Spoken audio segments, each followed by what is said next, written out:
Oh.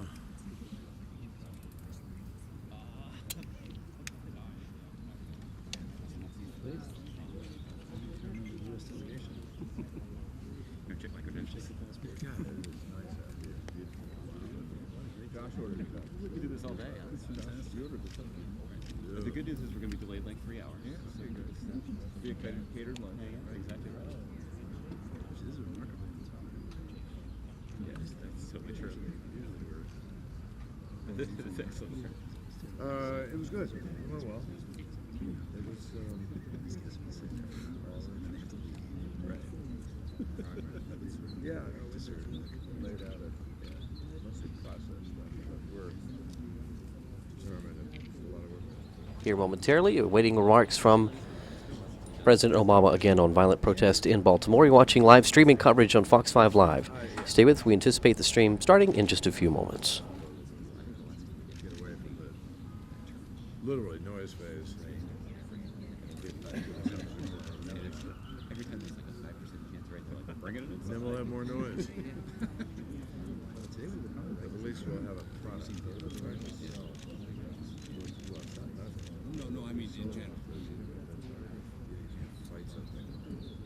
You need a product where you say, okay, here it is. It doesn't pay. Well, if they don't, we'll veto them. But, I mean, if they screw it up, that's all you need. But I suspect that. Ladies and gentlemen, the program will begin in 2 minutes.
Thank you for streaming along with us here on Fox 5 Live. We're going to have two things happening here in this event. The President is about to speak to his delegation that is gathered there as well, but also towards the end we do expect him to have remarks on the protests in Baltimore. We're going to bring you the entire event, as you see on your screen, there uninterrupted, and in a moment we will join the Fox News channel for those remarks that the President is expected to make towards the end of this presentation on ongoing protest in Baltimore. So you'll see the entire stream here on Fox 5 Live.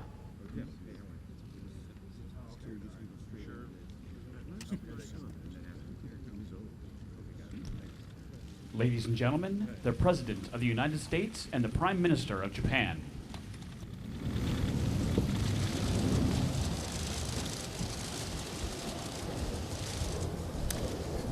Good morning, everybody. Please have a seat. Good afternoon. Konnichiwa. Once again, it is an honor to welcome my partner and friend, Prime Minister Abe, back to the White House. I'm told there's a phrase in Japanese culture that speaks to the spirit that brings us together today. It's an idea rooted in loyalty. It's an expression of mutuality, respect, and shared obligation. It transcends any specific moment or challenge. It's the foundation of a relationship that endures. It's what allows us to say that the United States and Japan stand together. Otegai no tameni, with and for each other. This is the essence of the alliance between the United States and Japan, an alliance that holds lessons for the world. Prime Minister Abe and I had the opportunity yesterday to visit our memorial to President Lincoln, who believed that a great conflict had to be followed with reconciliation. Shinzo, on behalf of the American people, I want to thank you for your visit to Arlington National Cemetery. Your gesture is a powerful reminder that the past can be overcome. Former adversaries can become the closest of allies, and that nations can build a future together. Across 7 decades, our nations have become not just allies, but true partners and friends. And that mutual affection will be on display tomorrow when Shinzo becomes the first Japanese Prime Minister to address a joint meeting of Congress. And we are 2 global partners that stand together for security and human dignity around the world, opposing Russia's aggression against Ukraine, providing relief to innocent civilians threatened by ISIL, combating Ebola and promoting global health, and now offering help to the people of Nepal, who are in our prayers today. This friendship includes my partnership with Prime Minister Abe. Since taking office, I've worked to rebalance American foreign policy to ensure that we're playing a larger and lasting role in the Asia-Pacific, a policy grounded in our treaty alliances, including our treaty with Japan. And I'm grateful to Shinzo for his deep commitment to that alliance. He is pursuing a vision of Japan where the Japanese economy is reinvigorated and where Japan makes greater contributions to security and peace in the region and around the world. So Shinzo, thank you. I believe the progress we've made today will help to guide the U.S.-Japanese partnership for decades to come. Specifically, we first talked about transforming our security alliance. For the first time in nearly 2 decades, we've updated the guidelines for our defense cooperation. Together, our forces will be more flexible and better prepared to cooperate on a range of challenges, from maritime security to disaster response. Our forces will plan, train, and operate even more closely. We'll expand our cooperation, including on cyber threats and in space. And Japan will take on greater roles and responsibilities in the Asia-Pacific and around the world. Our new guidelines complement our effort to realign U.S. forces across the region, including on Okinawa, in order to lessen the impact of our bases on local communities. And I reaffirmed our commitment to move forward with the relocation of Marines from Okinawa to Guam. I want to reiterate that our treaty commitment to Japan's security is absolute, and that Article 5 covers all territories under Japan's administration, including Senkaku Islands. We share a concern about China's land reclamation and construction activities in the South China Sea, and the United States and Japan are united in our commitment to freedom of navigation, respect for international law, and the peaceful resolution of disputes without coercion. We also remain united in pursuit of peaceful denuclearization of the Korean Peninsula and addressing North Korean provocations. We fully support Japan's efforts to resolve the tragedy of North Korea's abduction of Japanese citizens. During my last visit to Japan, I met with the mother of one of those abductees, and she described the awful pain that she has endured, so I know how important this is to the Japanese people. Meanwhile, our growing trilateral cooperation with the Republic of Korea, as well as with Australia, gives us new opportunities to enhance security across the region. With respect to trade, we reviewed the progress our teams have made towards the Trans-Pacific Partnership. I know that the politics around trade can be hard in both our countries, but I know that Prime Minister Abe, like me, is deeply committed to getting this done, and I'm confident we will. I often point out, for example, there are many Japanese cars in America. I want to see more American cars in Japan as well. TPP will help level the playing field. It will be good for the workers of both our countries. And moreover, TPP will have strong protections for workers in the environment and help us set high standards for trade in the 21st century. Japan and the United States both operate with high standards in our companies and our corporations. We try to be responsible when it comes to corporate citizenship, and high standards will be good for us and good for the region. Based on the progress we've made, Prime Minister Abe and I discussed how the United States and Japan, as the two largest economies in the TPP negotiations, will now work together to lead our TPP partners to swift and successful conclusions of the broader negotiations. We also agreed to continue our close coordination on climate change. As the two countries that have made the largest pledges to the Green Climate Fund, we're committed to helping nations around the world seize the opportunities of transitioning to low-carbon economies. And we discussed the importance of all major economies submitting ambitious targets to reduce emissions so we can reach a strong climate agreement this year in Paris. And finally, we agreed to keep investing in our people so that they and our countries can reach their full potential. I want to once again commend the Prime Minister for his efforts to bring more Japanese women into the workforce. I can tell you it is very much my view here in the United States and around the world that when women are given opportunity, when they are full-fledged members of the political community and the economic community, when they have opportunity, those countries succeed. It's good for everybody. Along with the initiative we launched last year in Tokyo, we're also aiming to double student exchanges in the coming years. And with the leadership of our better halves, our wives, the United States and Japan are helping to lead our global initiative, Let Girls Learn, to give more young women and girls access to education.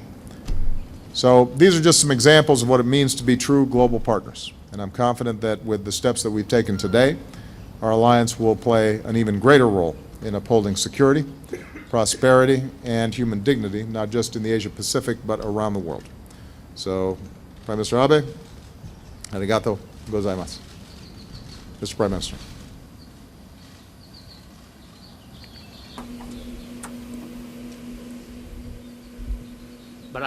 Barack, thank you for inviting me to make an official visit in this commemorative year, which marks 70 years after the war. Thank you for inviting me and my wife. Walking together with you at the Lincoln Memorial, which has witnessed America tread the path of democracy, will be an extraordinary memory to be cherished. We have a dream. That is to create a world abound in peace and prosperity. To realize this common dream, Japan and the United States will together pave the way toward a new era. I was able to confirm this strong resolve with President Obama in this milestone year of 70 years after the war.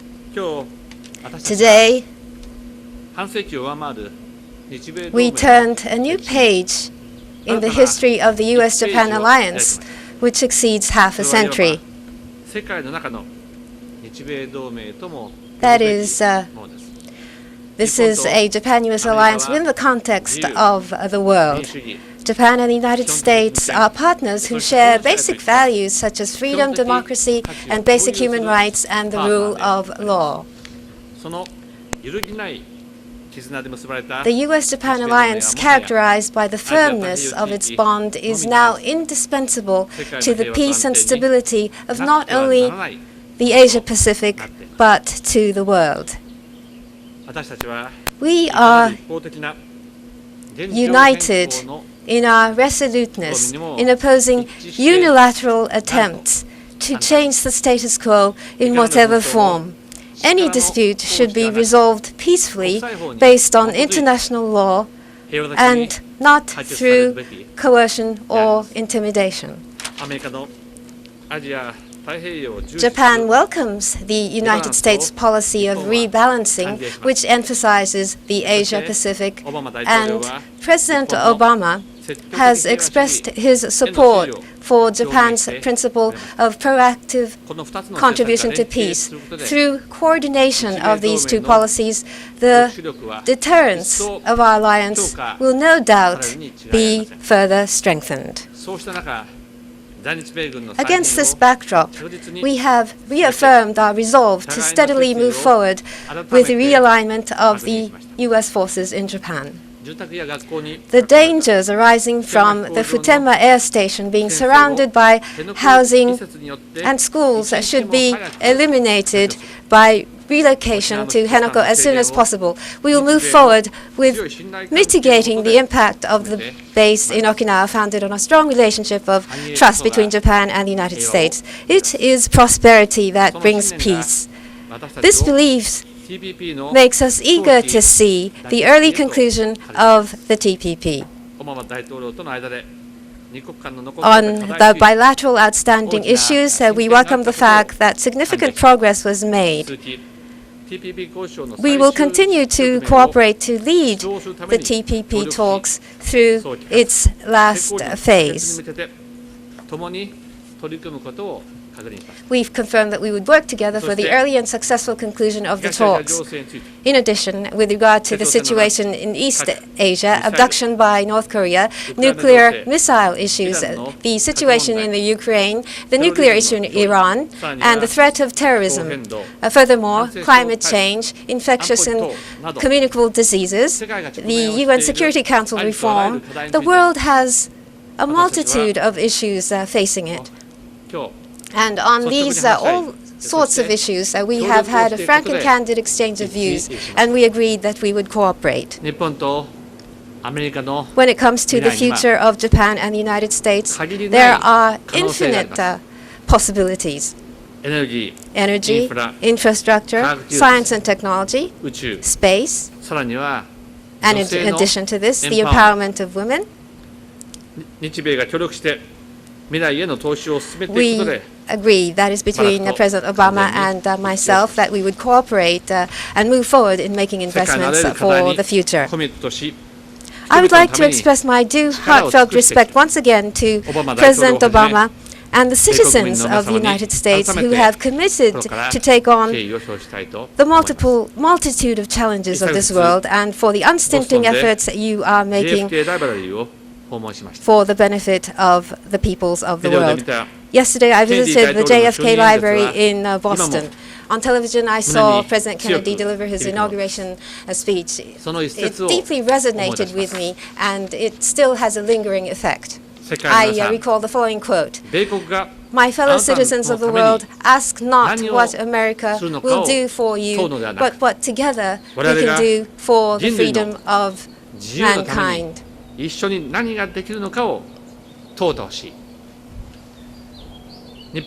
Japan wants to be a country that can respond to such calls. Hand in hand, we want to work together with the United States to spread basic values throughout the world, such as those of freedom, democracy, basic human rights, and the rule of law. And we want to be a country that can contribute to peace and prosperity of the world. In visiting the United States, I've had a very heartwarming welcome and reception by all citizens of the United States. I'd like to express my heartfelt gratitude. Lastly, I'd like to emphasize the following. Barack, as we stand here, we will be starting a new era for Japan and the United States. I think that 70 years from now, our children and grandchildren will look back on the talks we had as one of such historical significance. Thank you very much. So we'll take a couple of questions, starting with Andrew Beatty of AFP. Very much, Mr. President. First of all, I wanted to know if you think there's a risk in this more assertive US-Japanese security stance, if you think there's a risk that it might be seen as a provocation in Beijing, Pyongyang, or heightened tension in the East China, South China Seas. And for Mr. Abe, if I may, you stopped short of a full apology for Japan's actions during World War II, including with regard the estimated 200,000 women enslaved by imperial forces. Would you make an apology for that today? Thank you. I think it's very important to recognize that the U.S.-Japan alliance hasn't just been good for the United States and Japan, it's been good for the Asia-Pacific region and the world. the basic foundation of peace, stability, ensuring that territorial borders were respected, freedom of navigation. All that has underwritten the incredible growth that's taken place in the Asia-Pacific region. China's benefited from it. It's on that basis that China became an economic juggernaut that ended up being incorporated into global trade. And so, no, we don't think that a strong U.S.-Japan alliance should be seen as a provocation. It should be seen as a continuation of the important work that we've done to ensure that you have a stable area where there are diplomatic conflicts, a healthy economic competition, but largely we've been able to maintain forward progress for a whole host of nations. And our treaty alliances have been critical to that. The U.S. serving as an Asia-Pacific power has been critical to that. And as I've said before, we welcome China's peaceful rise. We think it's good not only because China is a booming potential market. We think it's good not only because it allows China potentially to share some burdens with us in helping countries that are not as far along develop, but we think it's just good that hundreds of millions of Chinese citizens have been able to rise out of poverty at a credible speed over the last several years. They could not have done that had it not been for a stable trading system and world order that is underwritten in large part by the work that our alliances do. I think it is going to be important for us to continue to adapt to new challenges. So part of the goal here is that the same principles that the alliance was founded on continually update to concerns about cyber threats, that we are nimble and responsive to potential conflicts that may arise because of maritime disputes. But I think we have to do it in a way that brings in China and other countries into a common effort to maintain order and peace in the region. We are seeking to strengthen military-to-military cooperation with China, even as we continue to upgrade our alliance efforts. Obviously, the Republic of Korea is a critical part of our alliance structure as well, and the trilateral work that we do is going to be also very, very important. I don't want to minimize, though, the fact that there are some real tensions that have arisen with China around its approach to maritime issues and its claims. But that's not an issue that is arising as a consequence of the U.S.-Japan alliance. It's primarily a conflict between China and various claimants throughout East Asia and Southeast Asia, in which they feel that rather than resolve these issues through normal international dispute settlements, they are flexing their muscles. And we've said to China what we would say to any country in that circumstance. That's the wrong way to go about it. And we will continue to work with all countries in the region, starting with our treaty allies, to make sure that basic international norms continue to be observed.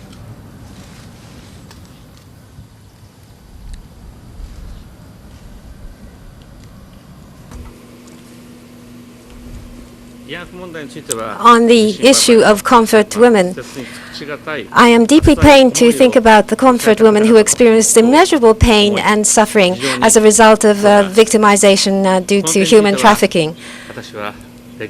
This is a feeling that I share equally with my predecessors. The Abe cabinet upholds the Kono statement and has no intention to revise it. Based on this position, Japan has made various efforts to provide realistic relief for the comfort women.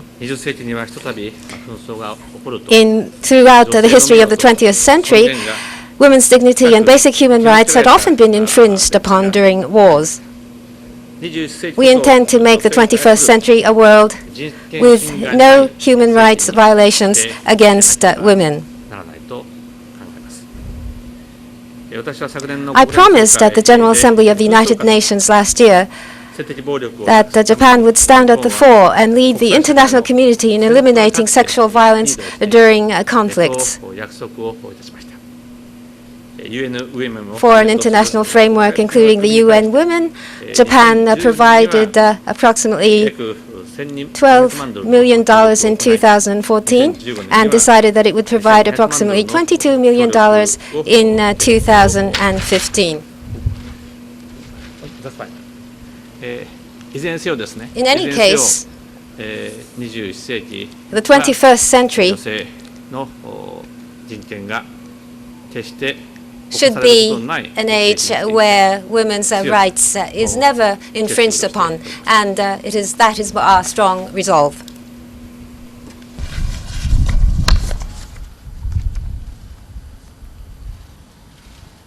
Thank you very much. Hara from NHK. I'd like to address this question to Prime Minister Abe and President Obama. In the East China Sea and in the South China Sea, China continues to make forays into the oceans, and the Islamic State is still very active. How does the United States and Japan intend to collaborate? And what do you expect of each other in terms of actions taken by the respective countries? In Japan, with regard to the acceptance of exercise of collection self-defense and the new guidelines, there is a strong concern that Japan will become involved in America's wars. How does Prime Minister Abe intend to dispel these fears, and what is President Obama's take on these concerns? First of all, on extremism and radicalism, which is on the rise, the world community should unite to counter such extremism.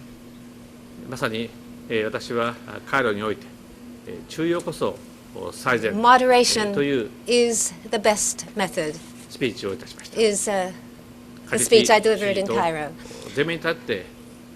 We have to face extremism. There are moderates who are at the very forefront facing extremism, and we want to support this. With the rise of extremism,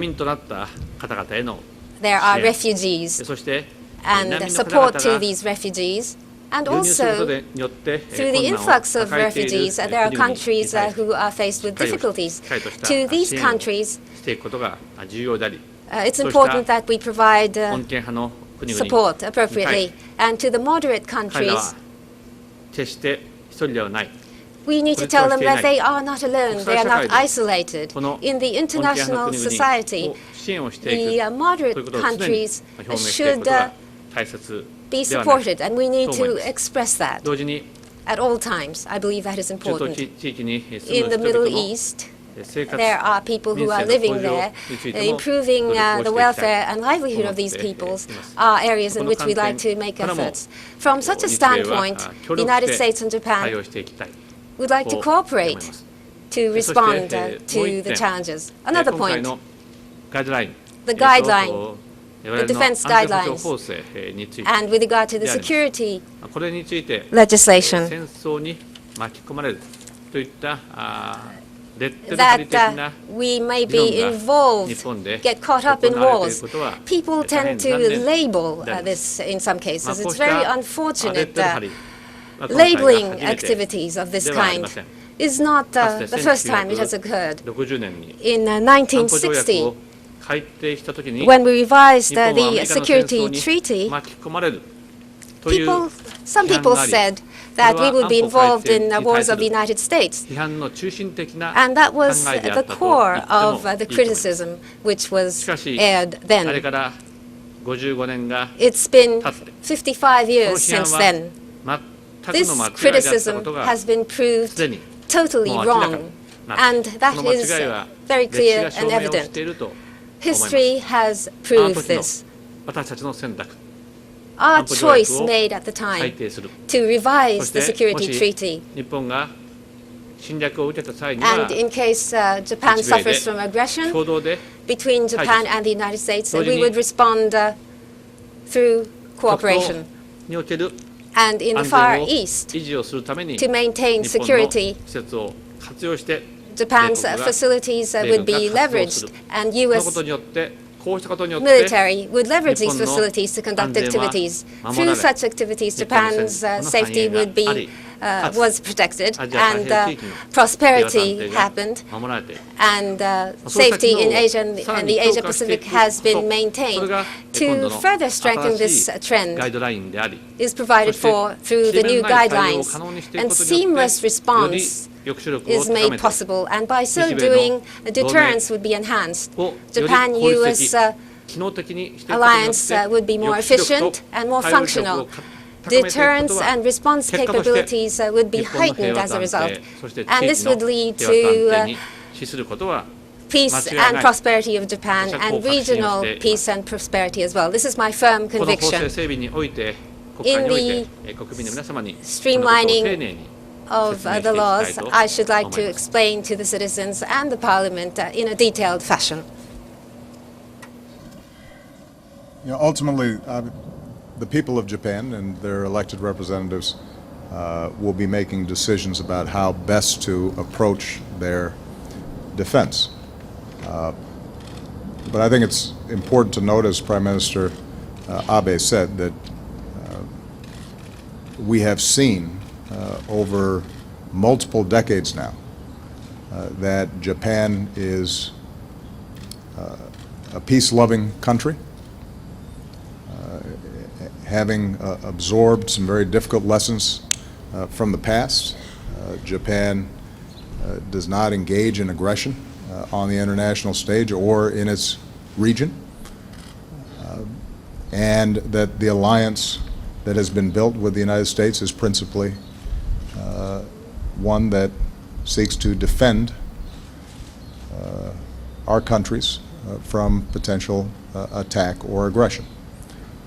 And what the new defense guidelines and the collective defense approach that Prime Minister Abe is proposing simply upgrades our ability to carry out those core functions. We do share, as people and countries all around the world share, a determination to eliminate the kind of barbaric terrorist acts perpetrated by organizations like ISIL that have resulted in the death of innocent citizens from the United States, from Japan, from other countries, and most of all from Muslim countries. And that's why we have a broad-based coalition designed to defeat ISIL. And we will continue to work with a wide range of countries around the world in our counterterrorism efforts. Japan's cooperation in that is vital and appreciated, but there are many ways in which coalition members participate. Japan's willingness and commitment to provide humanitarian assistance makes an enormous difference in countries that have been destabilized. Japan's willingness to serve in areas of peacekeeping and working with other countries to rebuild after they've been destroyed makes a big difference. So I think it's important to recognize we do not expect some instant and major transformation in terms of how Japan projects military power, but we do expect that Japan, like all of our allies and like ourselves will continue to adapt to new threats, understanding that our basic core principle is not territorial ambition, it's not aggression towards others, but it is simply to defend prosperity and liberty and the sovereignty of countries, as we have done for a very long time now, as we have done together for a very long time. Chris Jansings. Thank you, Mr. President. As you know, the National Guard is now on the streets of Baltimore, the latest aftermath in a series of what have been high-profile confrontations between black men and police officers. And there seems to be growing frustration among African-American leaders that not enough is being done quickly enough. Mark Morial of the Urban League said the U.S. is in a state of emergency of tremendous proportions. The president of the NAACP Legal Defense Fund says we are in the throes of a national crisis. Are we in the throes of a national crisis? What are you prepared to do about it, both in terms of Baltimore and the larger picture? And what do you say to critics who say that since the death of Trayvon Martin, you have not been aggressive enough in your response? And to Prime Minister Abe, how important is a Pacific trade deal to keeping the influence of China in check, both economically and militarily? And do you agree with President Obama when he says that failing to complete a deal will simply further China's influence? Thank you. Before I answer the question about Baltimore, I'm going to horn in on your question to Prime Minister Abe. I've been very clear that TPP is good for American businesses and American workers, regardless of what China's doing. And we will make the case on the merits as to why it will open up markets for American goods, American exports, and create American jobs. So this is not simply a defensive agreement. This is something that is going to be part and parcel of our broader economic agenda moving forward. And when 95% of the world's markets are outside our shores, we got to make sure that we're out there competing. And I'm confident we can compete.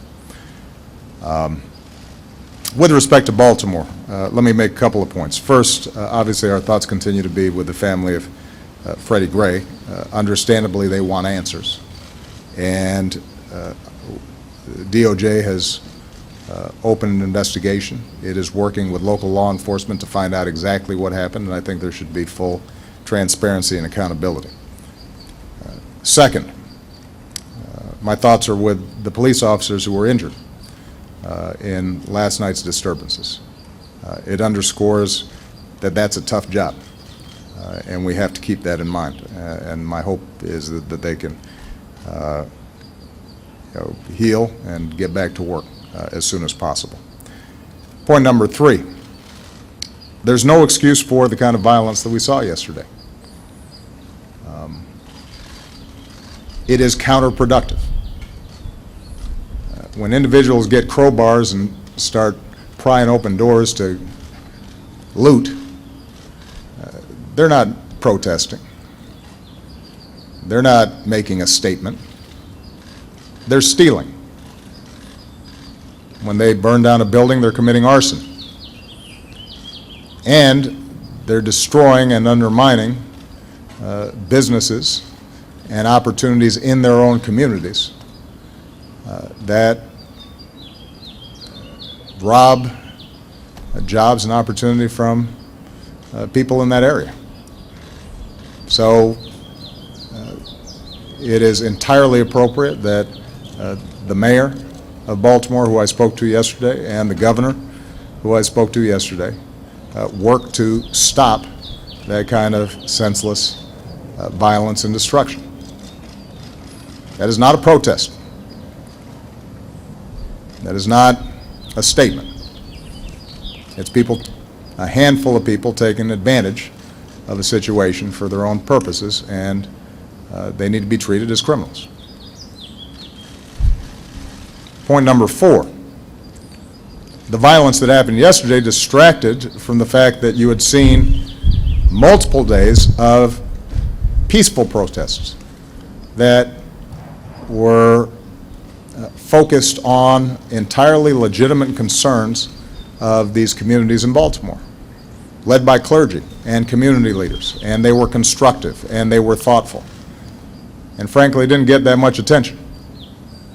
And one burning building will be looped on television over and over and over again, and the thousands of demonstrators who did it the right way, I think, have been lost in the discussion. The overwhelming majority of the community in Baltimore, I think, have handled this appropriately, expressing real concern and outrage over the possibility that our laws were not applied evenly in the case of Mr. Gray, and that accountability needs to exist. And I think we have to give them credit. My understanding is you've got some of the same organizers now going back into these communities to try to clean up in the aftermath of a handful of protesters, a handful of criminals and thugs who tore up the place. What they were doing, what those community leaders and clergy and others were doing, that is a statement. That's the kind of organizing that needs to take place if we're going to tackle this problem, and they deserve credit for it, and we should be lifting them up. Point number 5, and I've got 6, because this is important. Since Ferguson and the task force that we put together, we have seen too many instances of what appears to be police officers interacting with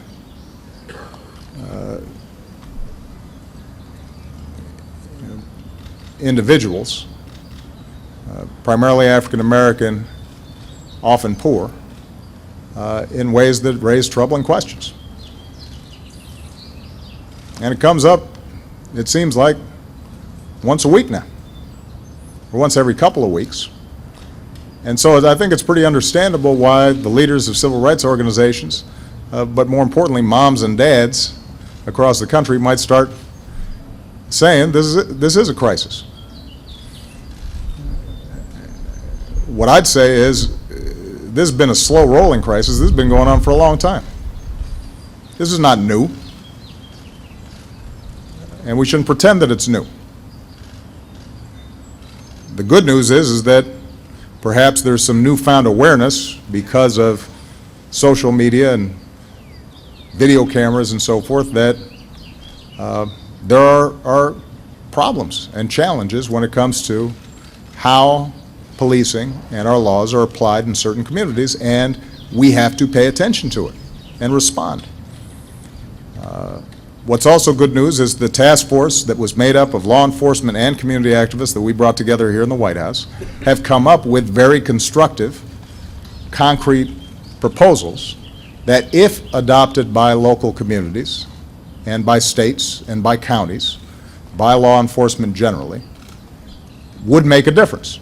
Wouldn't solve every problem, but would make a concrete difference in rebuilding trust and making sure that the overwhelming majority of effective, honest, and fair law enforcement officers, that they're able to do their job better because it will weed out or retrain or put a stop to those handful who may be not doing what they're supposed to be doing.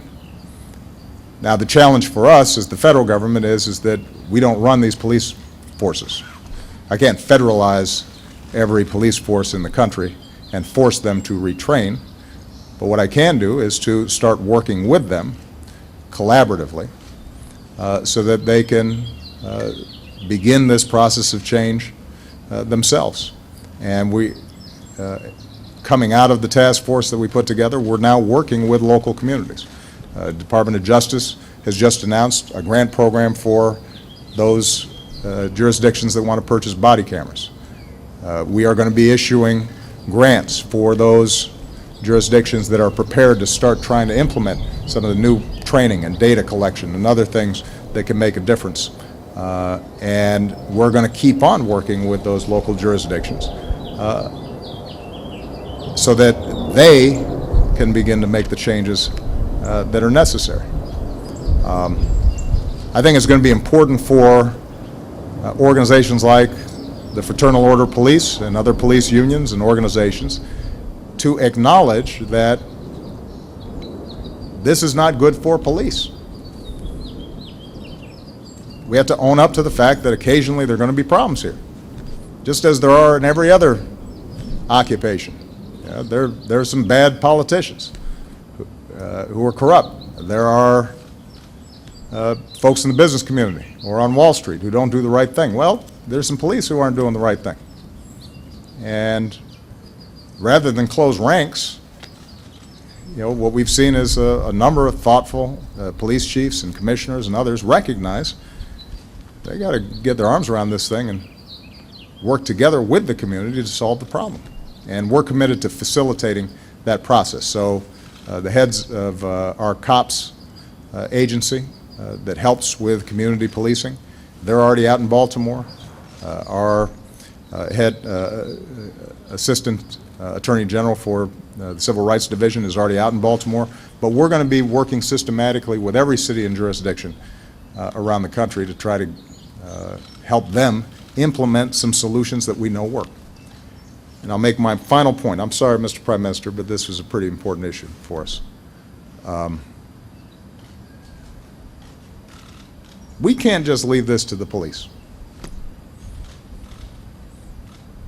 I think there are police departments that have to do some soul searching. I think there's some communities that have to do some soul searching. But I think we as a country have to do some soul searching. This is not new. It's been going on for decades.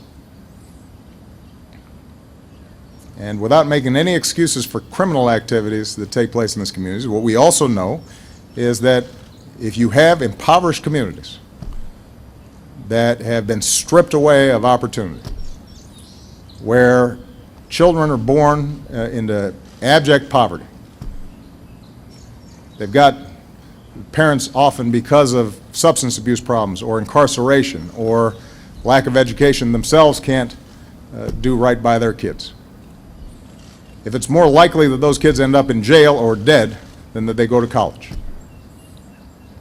In communities where there are no fathers who can provide guidance to young men.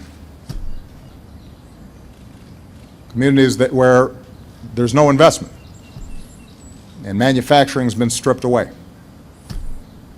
And drugs have flooded the community, and the drug industry ends up being the primary employer for a whole lot of folks. In those environments, if we think that we're just going to send the police to do the dirty work of containing the problems that arise there without, as a nation and as a society, saying what can we do to change those communities, to help lift up those communities and give those kids opportunity, then we're not going to solve this problem. And we'll go through the same cycles of periodic conflicts between the police and communities and the occasional riots in the streets. And everybody will feign concern until it goes away, and then we go about our business as usual. If we are serious about solving this problem, then we're going to not only have to help the police, we're going to have to think about what can we do, the rest of us, to make sure that we're providing early education to these kids, to make sure that we're reforming our criminal justice system so it's not just a pipeline from schools to prisons, so that we're not rendering men in these communities unemployable because of a felony record for a nonviolent drug offense, that we're making investments so that they can get the training they need to find jobs. That's hard. That requires more than just the occasional news report or task force. And there's a bunch of my agenda that would make a difference right now in that. Now, I'm under no illusion that out of this Congress we're going to get massive investments in urban communities. And so we'll try to find areas where we can make a difference. around school reform and around job training and around some investments in infrastructure in these communities and trying to attract new businesses in.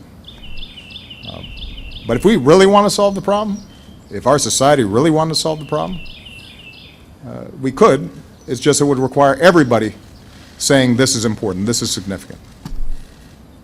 And that we don't just pay attention to these communities when a CVS burns. And we don't just pay attention when a young man gets shot or has his spine snapped. We're paying attention all the time because we consider those kids our kids and we think they're important and they shouldn't be living in poverty and violence. That's how I feel. I think there are a lot of good-meaning people around the country that feel that way, but that kind of political mobilization, I think we haven't seen in quite some time. And what I've tried to do is to promote those ideas that would make a difference, but I think we all understand that the politics of that are tough because it's easy to ignore those problems or to treat them just as a law and order issue as opposed to a broader social issue. That was a really long answer, but I felt pretty strongly about it.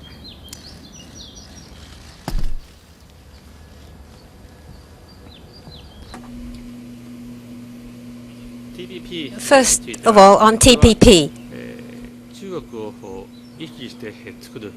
This is not something that we create out of consciousness about China. The economic growth of the region will be a positive and create opportunities for Japan, the United States, and the world. The TPP is such that to the eyes of many countries, it has to become a model. It should be a model for China in that it's an ambitious attempt to create a new economic sphere in which people, goods, and money will flow freely within the Asia-Pacific region. It's a new economic region. Freedom, democracy, basic human rights, and rule of law. With countries that share these universal values, we will be creating new rules. This will benefit regional prosperity, and it also has a strategic significance related to regional stability. On these points, we see completely eye-to-eye between President Obama and myself. The early conclusion of TPP, by achieving this, this will work on other countries, non-members of the TPP, to follow rules, and I believe that this will lead to prosperity.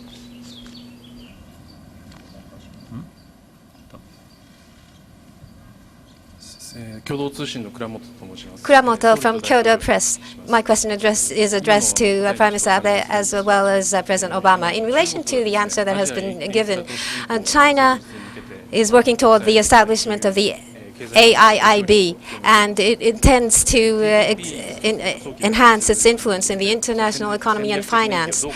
What is the strategic significance of the early conclusion of the TPP? And the next question is to President Obama. Do you have confidence, or how do you intend to work on Congress to pass the TPP-related bills? And how confident are you that you'll be able to pass this bill? On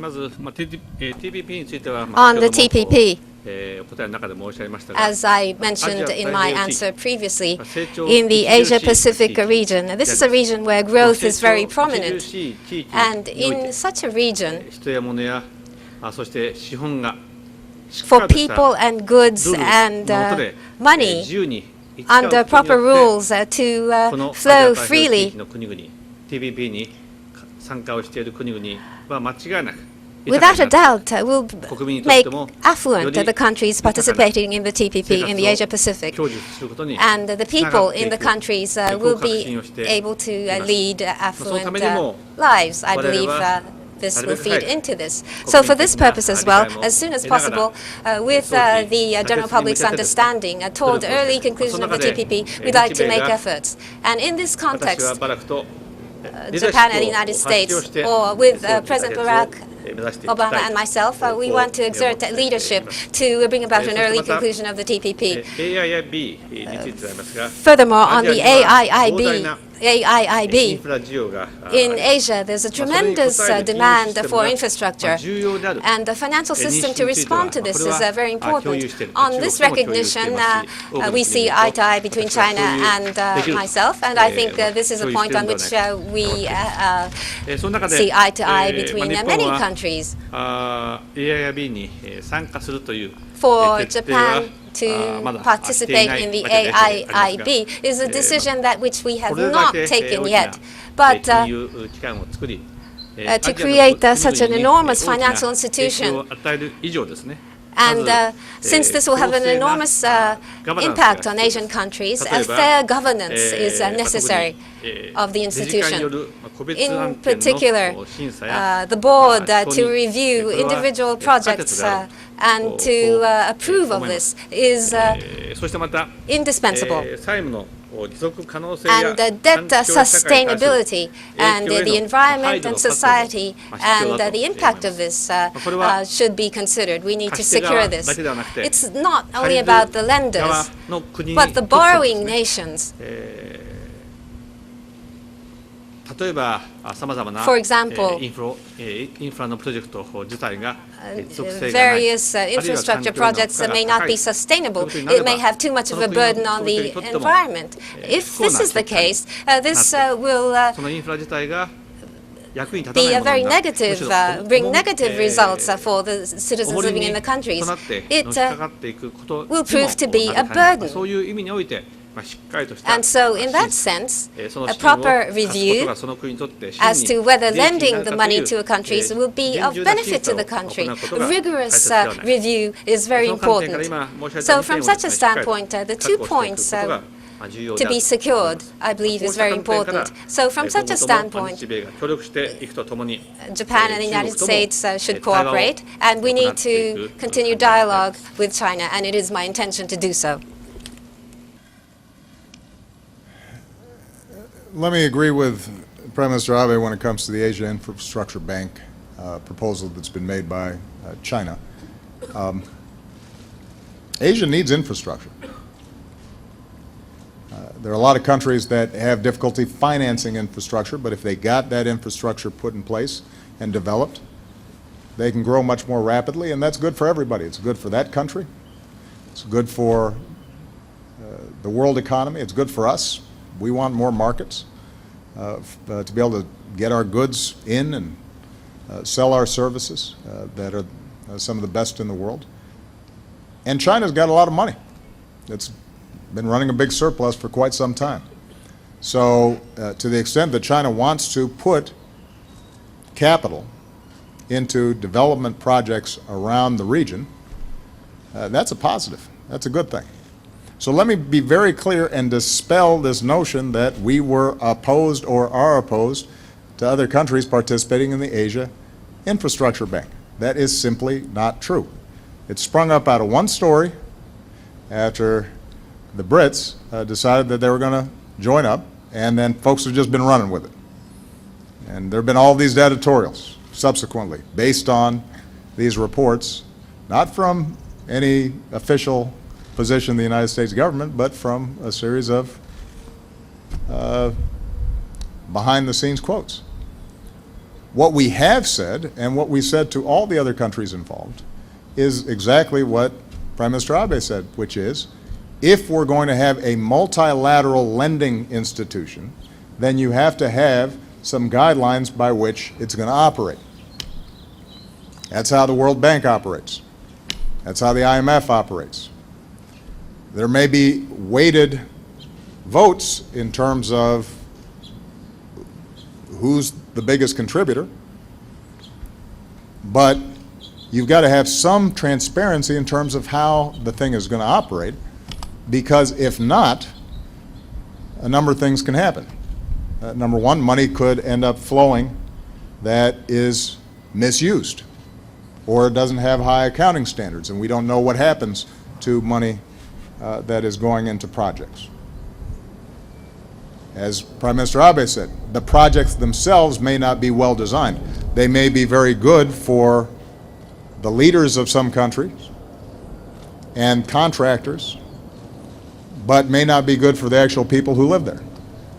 And the reason I can say that is because in the past, some of the efforts of multilateral institutions that the United States set up didn't always do right by the actual people in those countries. And we learned some lessons from that, and we got better at making sure that we were listening to the community and thinking about how this would affect the environment and whether it was sustainable. And so our simple point to everybody in these conversations around the Asia Infrastructure Bank is, let's just make sure that we're running it based on best practices, based on what we've learned from the entire post-war era and how other multilateral financing mechanisms have worked. And if, in fact, the Asia Infrastructure Bank that is being set up ends up having those kinds of safeguards, is run in a way that ultimately is actually going to lead to good infrastructure and benefit the borrowing countries, then we're all for it. And we look forward to collaborating with the Asia Infrastructure Bank, just like we do with the Asia Development Bank and with the World Bank on a whole bunch of stuff. So this could be a positive thing. But if it's not run well, then it could be a negative thing. And what we don't want to do is just be participating in something and providing cover for an institution that does not end up doing right by its people. Because when these countries borrow money, even from a development bank, for a boondoggle project that doesn't work, they're oftentimes still on the hook for paying that money back. And there have been experiences like that across continents and across decades. With respect to TPP, you know, it's never fun passing a trade bill in this town, and because people are understandably concerned about its potential impacts on specific industries, but also the general concerns that people have had about globalization and technology displacing workers. We're addressing those systematically. Here's what I'm confident about. This will end up being the most progressive trade bill in history. It will have the kinds of labor and environmental and human rights protections that have been absent in previous agreements. It's going to be enforceable. It's going to open up markets that currently are not fully open to U.S. businesses. It's going to be good for the U.S. economy. And because I always believe that good policy ends up being good politics, I'm confident we're going to end up getting the votes in Congress.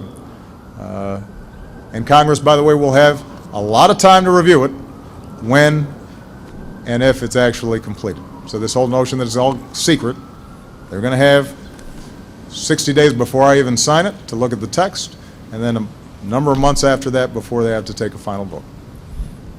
Thank you very much, everybody.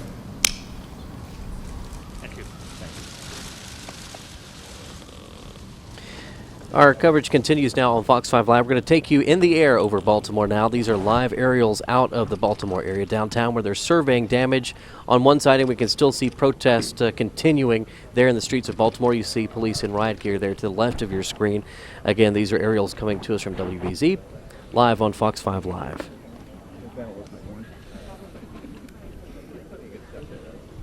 He went on that Asia Infrastructure Bank for a long time. What was your take? Lido, huh? What was that? He went on.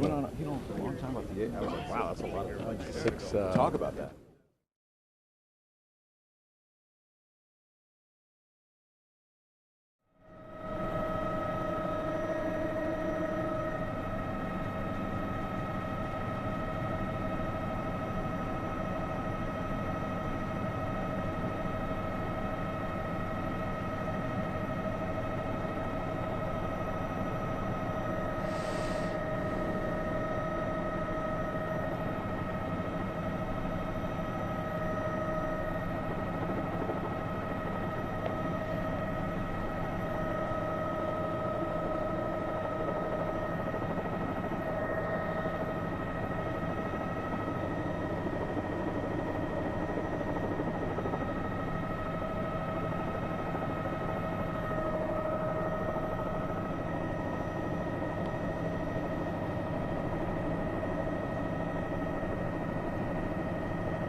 Chopper 13, 1700, that's yours.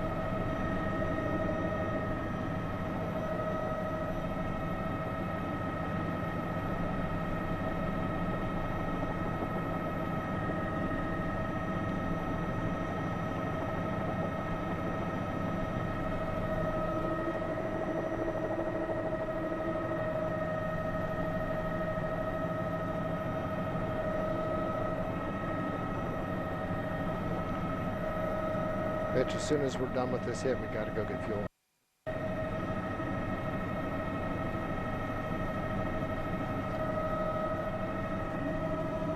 Chopper 13 to base.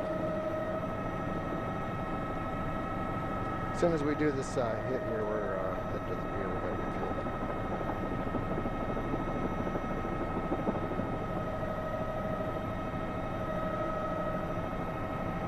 And Mark has to base.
Okay, if it's too long, we're going to be leaving because I'm getting low on fuel.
I see a very different picture than what we saw yesterday here at the intersection of Pennsylvania North, where yesterday we saw looting and a fire.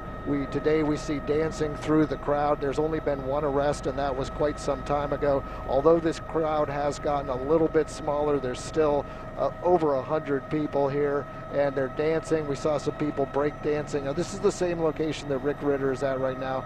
Now, across the street where the CVS is, a very large coordinated cleanup process is happening right now. Reporting live from Sky and Chopper 13, I'm Captain Jeff Long. Back to you.